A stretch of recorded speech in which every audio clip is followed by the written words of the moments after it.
Bonjour à toutes et à tous et bienvenue dans l'épisode numéro 9 de la saison 2 de Meeting. Et aujourd'hui, je suis avec un boxeur professionnel. J'ai nommé Joël Tambouedjeko, alias Big Joe. Salut Joël, comment ça va? Bien, et toi, comment vas-tu? Ça va, super. Avant d'être professionnels, ils ont aussi été des enfants. Environnement familial, école, découverte du sport. C'est parti pour les prémices du champion.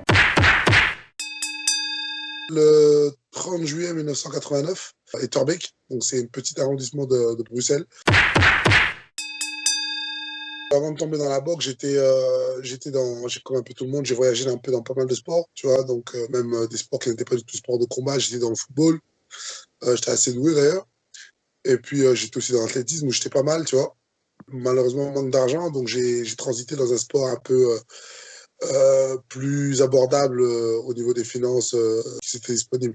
J'ai commencé par la boxe thaï en fait d'ailleurs, et la boxe anglaise, j'étais vraiment pas du tout fan au départ. J'ai toujours été quelqu'un qui aimait utiliser mon cerveau, et la boxe m'a vraiment fait découvrir ça en fait, les esquives, les jeux de déplacement, les désaxements, des trucs qu'il n'y avait pas en boxe, en boxe pied-point, donc en boxe thaï. Voilà comment j'ai fini en boxe anglaise. Mes parents, déjà, à la base, c'est des parents qui venaient d'Afrique. Donc, déjà, comment dire ça, l'image qu'ils avaient du sport qu'elle représente en Afrique, donc le sport de combat, là-bas, il n'y a pas vraiment de possibilité de réussite. Tu le fais juste pour être le plus fort du quartier, et puis c'est tout, tu vois. Il n'y a pas vraiment d'organisation de boxe, il n'y a pas vraiment d'opportunités possibles à travers le sport de combat. Donc, ma mère a grandi dans une mentalité comme ça. Mes oncles, tout le monde. Donc, effectivement, quand ils m'ont vu pratiquer ça, pour eux, c'était Big Joe veut devenir un voyou, quoi. Donc, j'étais déjà quelqu'un d'hyperactif. Donc, à mon époque, à moi, l'hyperactivité n'était pas encore quelque chose qu'on décelait facilement et on ne savait pas comment s'en occuper. Donc, on le voyait beaucoup comme un enfant perturbateur, un enfant qui ne veut pas écouter. Or que la réalité, c'est qu'un enfant hyperactif a juste des troubles de l'attention et de la concentration aussi. Et effectivement, je me suis vu renvoyer de plusieurs écoles pour arriver, donc, pour dégringoler des plus bonnes écoles aux plus infréquentables. J'étais de la classe d'en bas, la classe pauvre, et j'aurais voulu faire partie de cette classe moyenne, voulait dire vivre dans les beaux quartiers. Ma mère se sacrifie encore 2 fois plus pour vivre dans les quartiers moyens, m'envoyer dans les écoles bien pour pouvoir me donner peut-être la possibilité de penser à aller à l'université, à les trucs. Moi, à l'école où je venais, on n'aspirait pas à les trucs. Tu avais ton prof, il te proposait un braquage, d'aller braquer la poste. Mon professeur d'électricité. Alors moi, des jeunes comme moi qui étaient là, qui aimaient le monde, j'ai été obligé de changer, or que j'étais un simple jeune qui, à l'âge de 12 ans, voyait des vieilles femmes de peu importe les origines, blanches, maghrébines, noires, et qui s'arrêtaient et qui disaient à ses potes, rentrez chez vous, madame, vous voulez que je vous aide, et qui portait ses sacs, qui faisait un détour pour aller l'accompagner jusque devant sa porte, déposer ses sacs et partir. J'ai dû enlever cette personnalité parce que c'était une personnalité qui, dans le milieu dans lequel j'évoluais, dans la Belgique dans laquelle moi j'évoluais, qui était des bas quartiers, et était vue comme faible parce que j'étais agressé par des gens des quartiers, par mon propre quartier aussi, par la police qui me traitait de délinquant, de sale bomboula, sale bougnoule, sale truc, t'as rien à faire ici. Tu vois ce que je veux dire? Donc, je ne savais pas où était ma place. J'ai eu des périodes où j'ai voulu disparaître. Je voulais plus aller à l'école. Tous les midis, je me faisais tabasser. Moi, à 12 ans, on me met un pétard sur la tempe pour me prendre mon téléphone. J'ai que 12 ans. J'étais très grand, donc les gars de 18 ans, 19 ans qui étaient dans les gangs pensaient qu'on était un peu du même âge. Donc, je commence à me dire, de toute ma vie, ça va être ça. Donc, je me suis drillé à devenir quelqu'un de fort, quelqu'un qui n'a pas peur qui n'a pas peur d'affronter l'adversité, même si demain, je devais mourir. Moi, j'ai toujours vécu ma vie sans savoir si j'allais vivre longtemps, par exemple. Je me disais toujours que je vais mourir tôt. Joie, déception, titre, record, doute, mais surtout passion. C'est parti pour la carrière du sportif. J'ai commencé par 4 combats amateurs. J'ai pas été plus loin que 4 combats amateurs parce que, bon, en Belgique, il n'y avait pas énormément de possibilités non plus. Les amateurs boxaient pratiquement comme des pros, donc un combat peut-être tous les 2 mois ou ainsi de suite. Donc, au final, pour le ratio de combats que ça m'apportait, c'était pas énorme, quoi. J'ai disparu 4 ans, je suis passé professionnel. J'ai commencé mon premier combat au Maroc parce que la Belgique voulait pas me donner ma licence, tout simplement. D'ailleurs, quelque chose qui reste très tabou, parce qu'aujourd'hui, personne ne veut vraiment en parler en Belgique, parce que c'était vraiment ça. J'étais pas celui qui était choisi, en fait. Ils avaient déjà leur champion, qui était Riyad Mehri. D'ailleurs, c'était celui qui représentait mieux les principes et les idéaux de la Belgique, quoi. J'étais censé devenir le boxeur à la valise, celui qu'on fait venir que l'outsiders, même dans mon propre pays, donc en Belgique, quoi. Et en fait, j'allais et puis je gagnais tout le temps. Donc en gagnant, en montant, chaque fois ils essaient de me trouver des niveaux un peu plus durs. Et je suis arrivé avec Bilal Lagoun. On était sur 6 rounds, je gagne les 4 premiers, je pense. Et enfin, 4 des rounds. Et de largement, donc la plupart des gens qui le voient l'ont vu. Et on me donne match nul avec Alexander Jure où c'était aussi un des prospects de la Belgique. À Liège, je boxe contre lui, 4 rounds. On pouvait dire que c'était un match nul. C'est ce qui avait été dit d'ailleurs quand j'ai boxé Yoka. Ils ont dit que voilà, c'est quelqu'un qui a des défaites assez controversées. Et puis, effectivement, je tombe sur tout un embargo qui se fait autour de moi. On espère, enfin, j'ai des gens de la fédération de boxe belge qui travaillent pour la Team Mairie, qui font passer le mot que voilà, si Big Joe, vous lui donnez l'opportunité de boxer sur vos plateaux, vos boxeurs, qu'ils soient amateurs ou même pros, ne seront plus appelés pour boxer dans les autres plateaux en Belgique, tout simplement. Donc, il y aura, en gros, il faut choisir un camp. Donc, j'ai eu ça avec les journalistes belges, j'ai eu ça avec les promoteurs. Ce serait le problème au sein de la nation. J'aimais ce problème, en fait. En fait, indirectement, grâce à cet esprit de vendetta, de vengeance, j'ai réussi, en fait, à hisser ma place. Je quitte le niveau national pour directement partir au niveau international, où je deviens champion UBA sous contrat avec Jean-Christophe Courrèges, qui avait les Tiozo à l'époque en France, et Jean-Philippe Lustig, qui était présentateur français, je crois, mais je ne sais plus quelle chaîne. Ils me font partir aux États-Unis, en Caroline du Nord.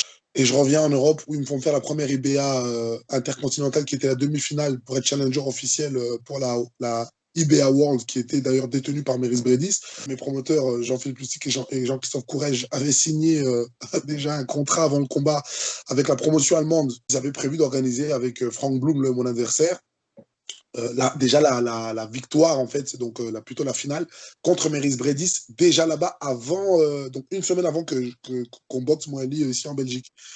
Et je le bats.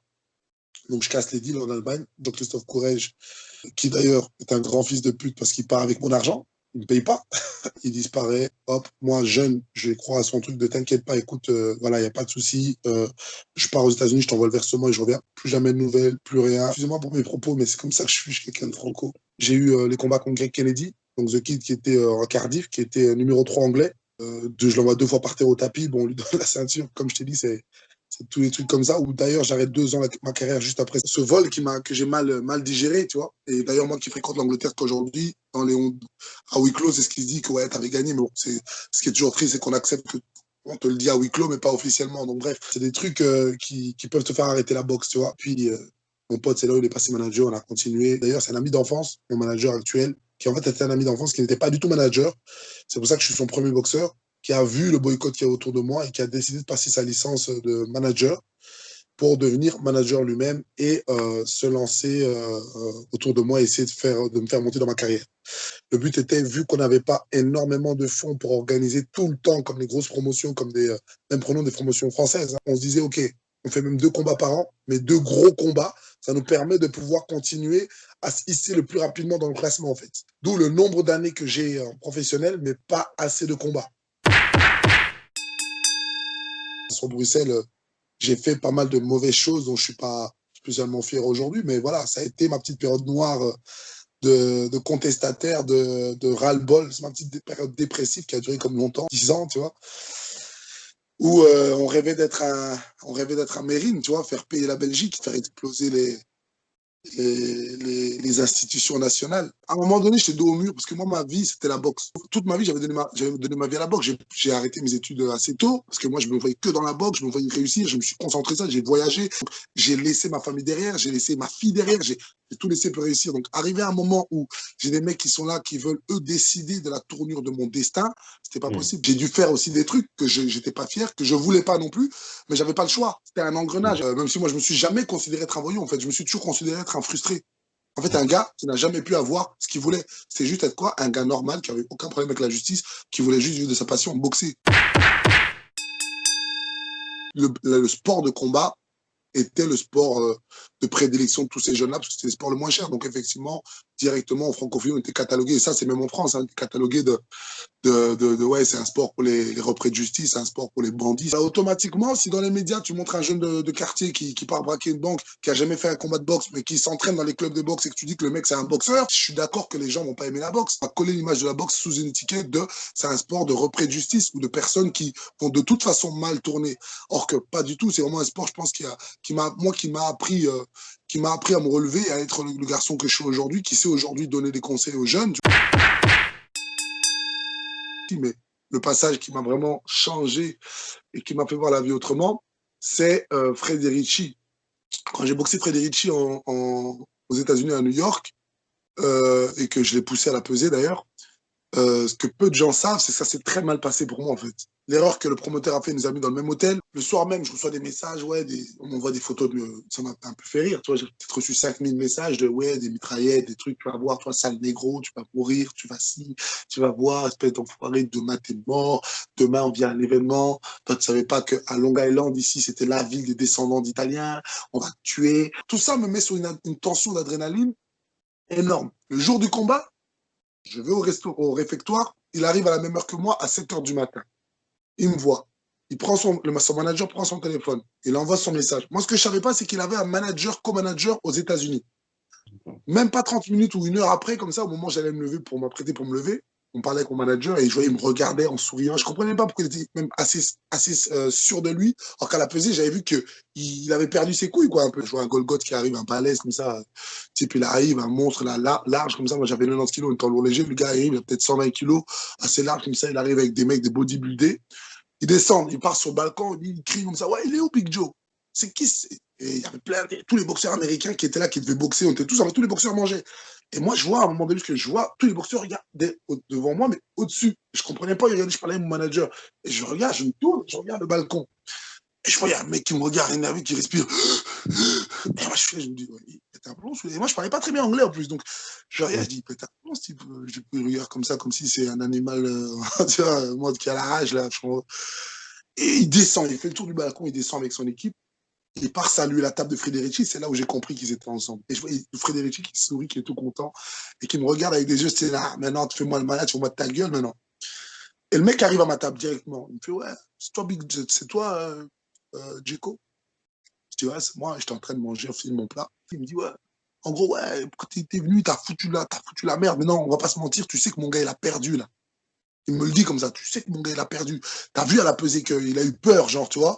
Moi, je suis là, je regarde le mec, je dis, écoute, l'événement a été vendu, donc je pense que tu dois être content, même pour ton gars. Je dis, en gros, gentiment, je dis, voilà, en gros, même ton gars, le buzz, aujourd'hui, on sait qui il est. Il me dit, écoute, nous, les macaques comme toi, on sait comment les gérer. Il m'a dit, mais écoute, c'est simple. Demain, si tu gagnes, genre, tu vas pas sortir de là, quoi. On va péter ta gueule, tu vois. Et moi, je voulais le contrat, parce que je savais qu'en Belgique, moi, c'était mort, on me donnerait rien.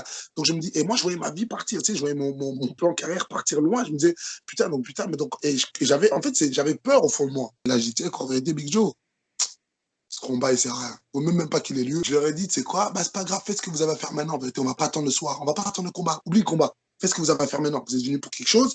Parce que moi, le soir, je vais gagner. Je vous le dis, quand j'avais peur, au fond de moi, quand je lui parlais de ça, je tremblais. Et là, il fait le type, il prend mon assiette. Et moi, je vois ça, je tape dans l'assiette, bam! Et l'assiette part par terre, ça se brise. C'est là où ça commence. Boum, ses potes viennent, ils prennent les bouteilles en verre qui étaient sur les tables d'eau, là, qui étaient fournies. Ils me la balancent à la tête. Boum, il y en a un qui vient, il me prend en takedown, il me jette sur la table.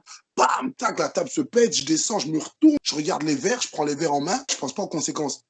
Je pars, boum, je lui mets un crochet gauche avec le verre à la main, le verre se pète, il déchire le visage. Mon manager me prend, il y a un boxeur américain qui lui dit, ouais, putain, t'as déconné. Et moi, je savais pas. Tu vois, j'avais pas compris, en fait, la phrase. Moi, j'ai fait que me défendre. Tu vois, je suis désolé, je prends des coups de bouteille, on me jette sur le truc. Déjà, moi, j'avais une côte cassée. Donc, c'était le matin du combat, j'avais une côte cassée. Mon pied, je m'étais pas rendu compte, il était foulé. J'arrive au combat. Dans les gradins, t'avais peut-être, à 4 côtés du ring, t'avais 3 côtés qui étaient descendants italo. Et tu avais un côté qui était mexicain et black, tu vois. Je fais le combat, je le bats. Et en plus, je te dis, à un moment donné, j'ai pensé à le laisser gagner. J'ai jamais été dans une situation comme ça, tu vois. Là, c'est quand même 2000 personnes qui veulent ta peau, tu vois. Je rentre à l'hôtel et c'est là où tout commence, en fait. Le manager est fatigué, il me dit, Big Joe, putain, tu m'as fait vivre un truc de fou. Il me dit, tu sais quoi, c'est bon, elle dort. 1 heure, on se repose. On a senti vraiment la chute. Et comme j'avais mal, il me dit, repose-toi 1 heure. Et puis, on va quand même en boîte ici, quelque part dans le coin, boire un petit verre. Je dis, OK. Je rentre dans ma chambre, je me déshabille, je reste en calbar. Je mets mes jambes vers le haut et je suis là, je mets ma serviette sur mes yeux, tu vois, un peu humide et tout. Et puis j'entends toc, toc, toc, toc. Et je repars la vie de 2 gars comme ça, en costume. Et je vois ça toc encore, toc, toc, toc.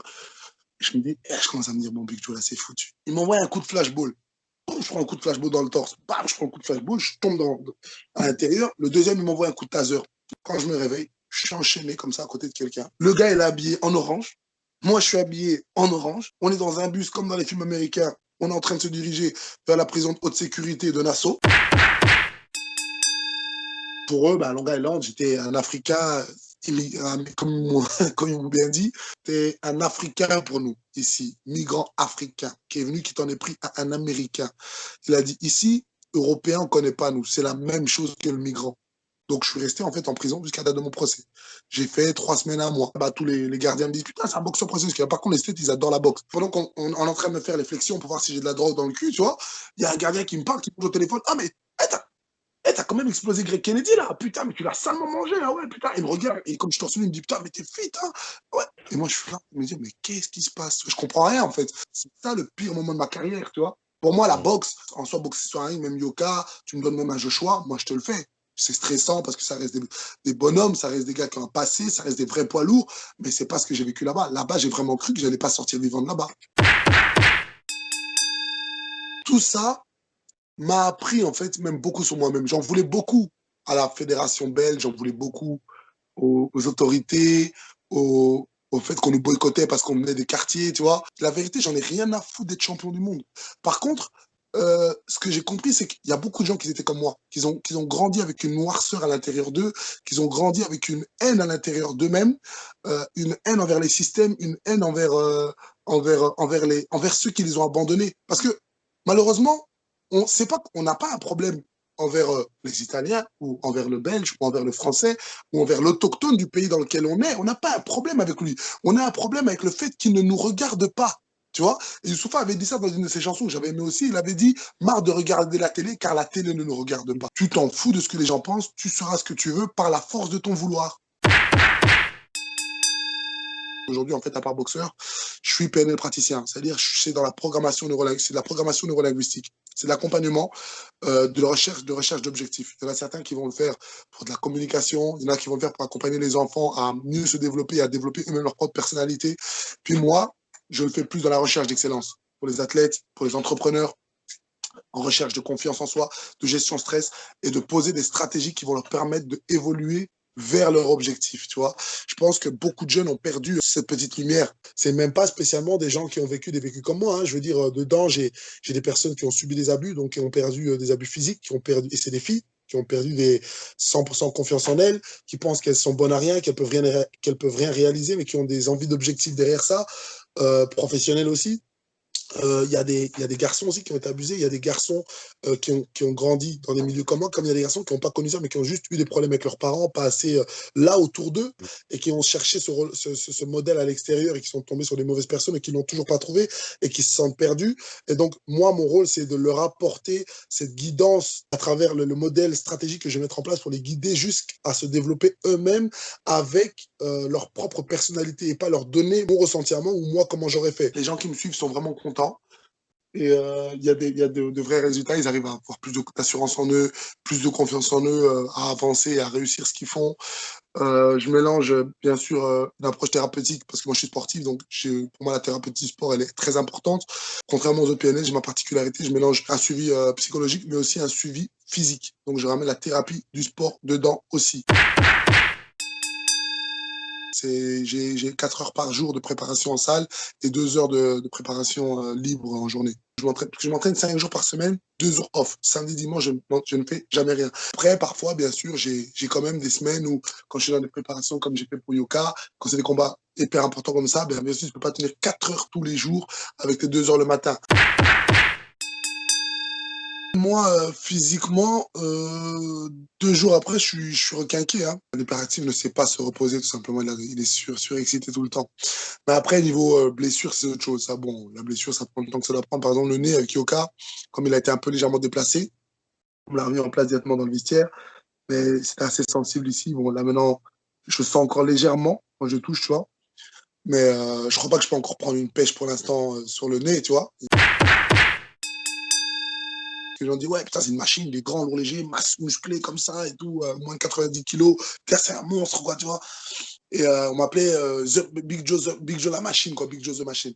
Il y a eu le changement, en fait, où je me suis autoproclamé général. Pourquoi? Parce que quand j'ai compris qu'on ne me donnerait pas les possibilités de faire ce que je pouvais faire, bah, comme je t'ai dit, j'ai dit, OK, moi, je ne serai pas un général, un soldat de la de l'armée qui représente la nation. Moi, je serais un pirate, tu vois. J'ai dit, moi, je viendrai, je vais braquer vos rings, je tabasserai vos boxeurs et je partirai avec la victoire, tu vois, même inattendu. Tu vois, les logos, c'est des logos pirates, en fait. Ça représente vraiment ma perception des choses. Moi, je suis un pirate. C'est-à-dire que j'ai décidé de ne pas rentrer dans les normes. C'est-à-dire que on a décidé pour moi que je ne serais pas un vainqueur, ok. Euh, mais automatiquement, bah, qu'est-ce qui me reste comme possibilité? C'est être un raté, être un voyou, être un voilà, tu vois. Et en fait, j'ai dit non. Moi, je serai quand même un vainqueur. Mais je vais pas attendre qu'on me le donne. Je vais aller défoncer les portes. Et ça, je sais que je serai pas aimé. Je vais être détesté pour ça. Tu vois?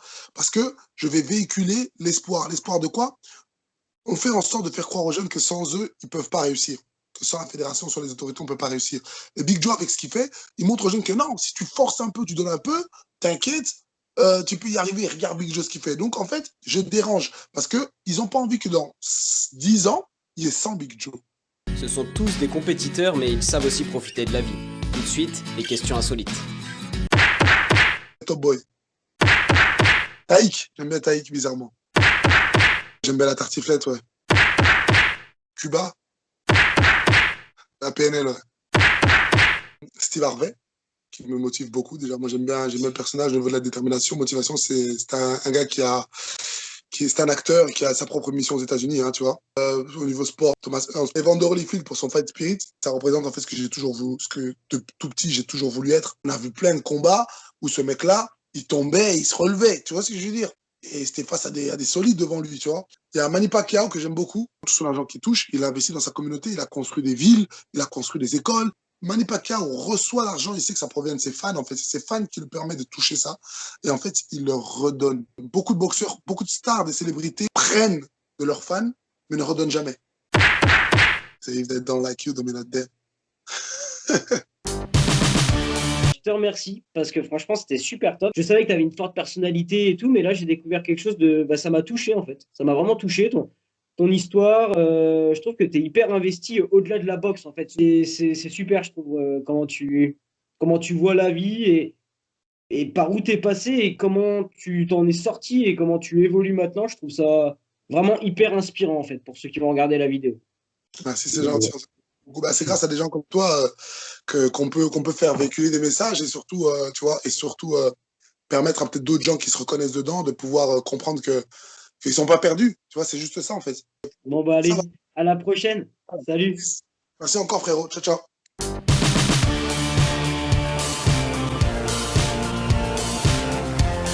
T'as aimé cette vidéo? Alors abonne-toi à ma chaîne. Juste ici, tu pourras retrouver toutes mes vidéos que j'ai faites avec plein de sportifs différents, plein de sports différents. Donc allez, c'est parti, clique ici.